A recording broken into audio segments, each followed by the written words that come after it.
आता सगळ्यात महत्त्वाचा प्रश्न असा आहे की गायनेकोमॅस्टियाची सर्जरी का केली पाहिजे किंवा करणे गरजेचेच आहे का?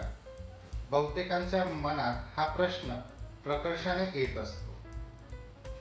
जर आमचं मत घेत असाल तर आम्ही स्पष्टपणे सांगतो की गायनेकोमॅस्टिया सर्जरी ही एक लाईफ चेंजिंग इव्हेंट असते. गायनेकोमॅस्टिया सर्जरी का केली पाहिजे?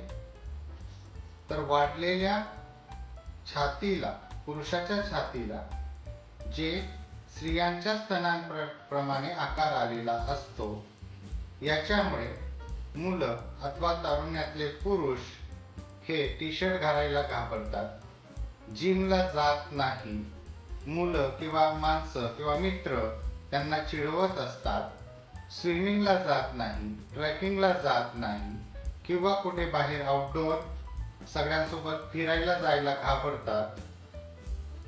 काही केसेसमध्ये तर आम्ही असंही पाहिलेलं आहे की ज्या पुरुषांमध्ये गायनेकोमॅस्टिया हा विकार असतो ते मेंटली एवढे डिप्रेस झालेले असतात की ते घरातल्या मेंबर्स सोबत, परिवारातल्या लोकांसोबत, शेजाऱ्यांसोबत ही बोलत नाही, मिसळत नाही.